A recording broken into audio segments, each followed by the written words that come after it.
Assalamualaikum warahmatullahi wabarakatuh. Halo sobat traders, gimana kabarnya hari ini? Mungkin yang lagi santai karena hari ini hari Minggu ya.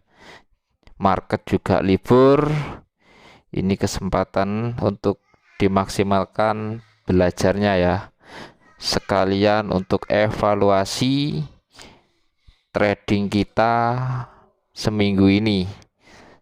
Dan ini saya akan menyempurnakan metode-metode serta membahas secara detail terkait metode yang kita gunakan. Langsung saja ke bahasan. Kenapa pola shrinking gagal? Ayo, ada yang bisa jawab? Mungkin teman-teman menjumpai pola shrinking gagal.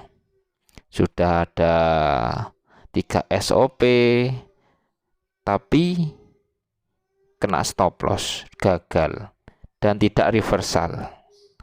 Nah, ini menarik teman-teman. Saya akan bahas semaksimal mungkin, sedetail mungkin agar mudah dipahami ya.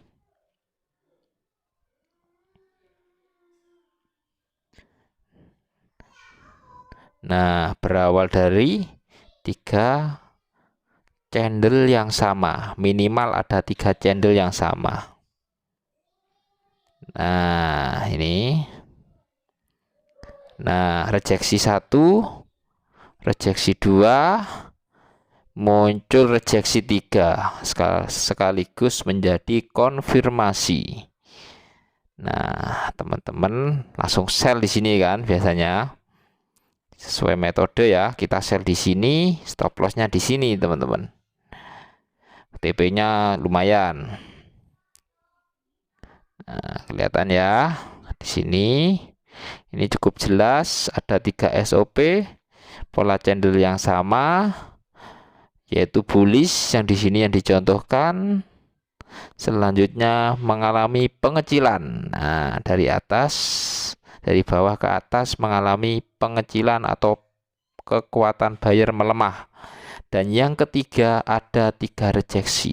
Nah, jadi ini sudah masuk, sudah 3 SOP ya. Selanjutnya menyambar stop loss. Ini ya nggak selalu seperti ini teman-teman, cuman ada beberapa menjumpai hal ini terjadi. Ayo, yang tadi pertanyaannya kenapa bisa gagal? Jawabannya karena probabilitas. Nah, ini jawabannya pasti seperti itu ya, tapi nggak pas di hati trader. Nah, ini saya akan bahas. Jadi memang semuanya tergantung probabilitas, ada win rate-nya setiap metode. Tapi saya mencoba untuk menyempurnakan bagaimana metode itu bisa membuat probabilitasnya jauh lebih tinggi. Sehingga loss pun pasti ada, tapi sangat minim. Ya, jadi ini hasil riset saya. Kenapa bisa gagal? Nah, ini saya akan bahas teman-teman. Ini ya, yang tadi ya, menyambar stop loss. Nah, ini terlihat jelas ya. Kuncinya di sini teman-teman. Nah, ya terlihat ya. Apa ini? Teman-teman pasti kalau mengikuti gaya trading saya dari awal pasti tahu. Nah, adanya imbalance teman-teman. Jadi pergerakan market yang sangat kencang menimbulkan imbalance. Kali ini apa itu imbalance? Ada yang tahu? Ya, yang sudah saya jelaskan, pergerakan market yang tidak seimbang. Keseimbangan terjadi karena ada minat yang sangat besar, ketidakseimbangan ya ini teman-teman. Nah, jadi ketidakseimbangan itu terjadi karena ada minat yang sangat besar dari pembeli ataupun penjual sehingga market didominasi salah satu tersebut. Nah, yang seperti saya contohkan didominasi buyer sehingga seller tidak mampu membuat candle, bahkan koreksi pun tidak. Nah, jadi full kekuatan buyer dimakan habis, teman-teman. Nah, ini biasanya yang trading besar-besar ya, big guys ya, bank-bank besar, big boss lah istilahnya seperti itu. Banyak istilah yang bisa menggerakkan market, teman-teman. Nah, itu kita jangan lawan ya. Kita kan sistemnya follow the trend, ngikuti harga kemanapun. Nah, ini probabilitasnya besar untuk terus mendorong ke atas, teman-teman, meskipun ada 3 rejeksi. Tapi nggak selalu seperti ini. Kadang juga bisa langsung drop ke bawah untuk mengisi imbalance. Tapi kebanyakan jika terjadi imbalance seperti ini dan muncul pola shrinking, biasanya masih mendesak untuk naik. Istilahnya stop loss hunter. Meskipun nanti bisa turun, teman-teman. Tapi banyak dramanya. Nah, istilah drama sering terjadi, drama meskipun hasilnya nanti bisa turun. Tapi saya lebih menghindari ya.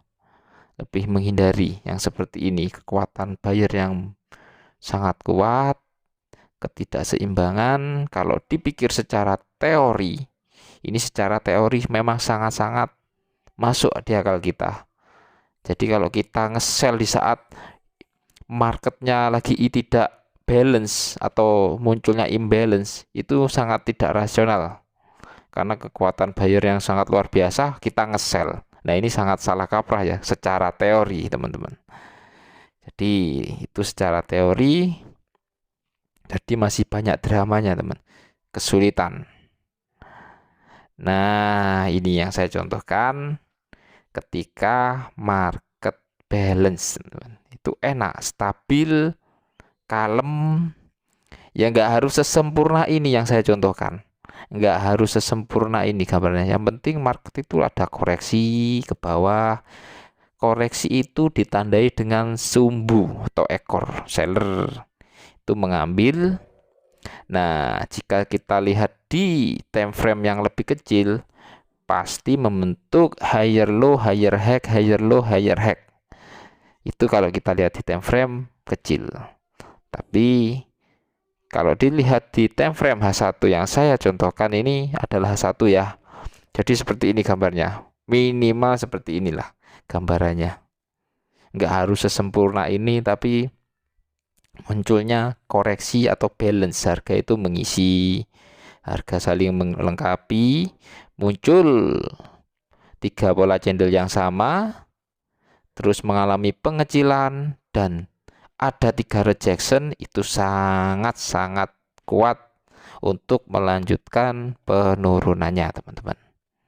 Tetap probabilitas ya, tapi ini jauh lebih besar probabilitasnya. Apakah market selalu seperti itu?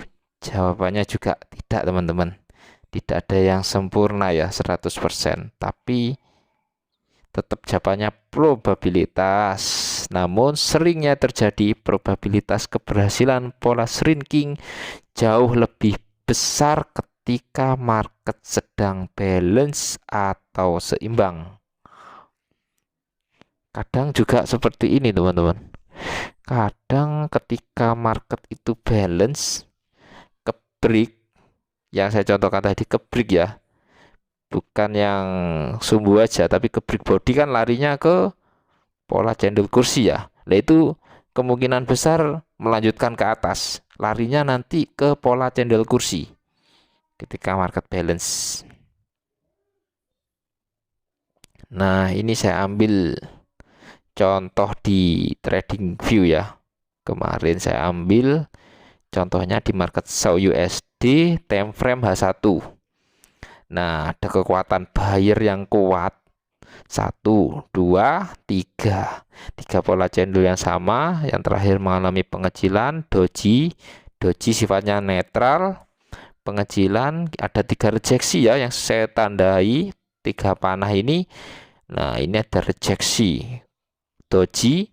Nah, kemungkinan besar kita akan sell di sini kan, teman-teman. Jadi ini wah, ini mantep ini ya. Kita sell dan yang terjadi market drama, teman-teman. Masih ada tekanan buyer mendorong, masih mendorong. Jadi ini menyambar stop loss kita nantinya.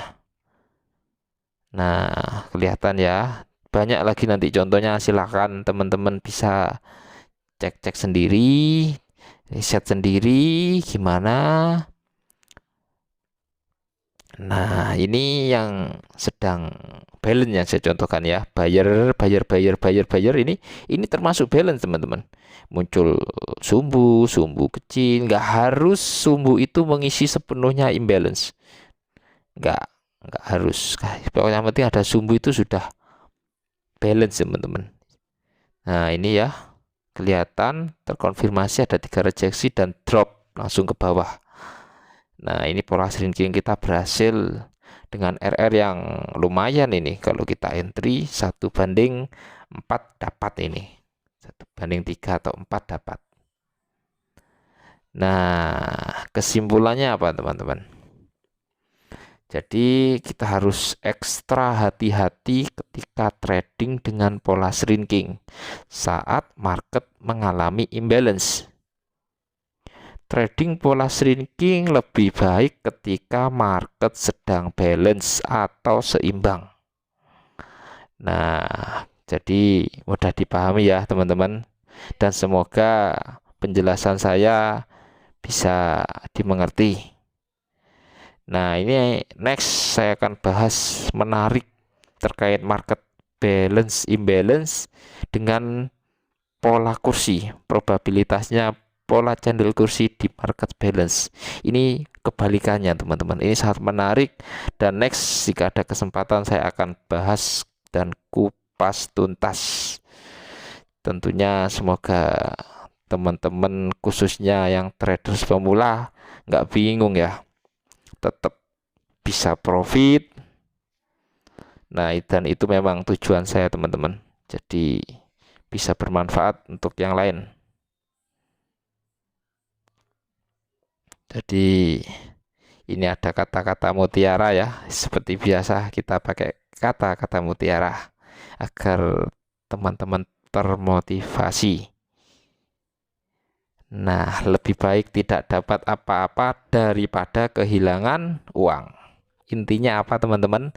Lebih baik teman-teman itu tidak entry jika probabilitasnya sedang. Jadi sabar kuncinya daripada kehilangan uang. Nah, semoga bermanfaat. Sekian dan terima kasih. See you next video. Bye bye.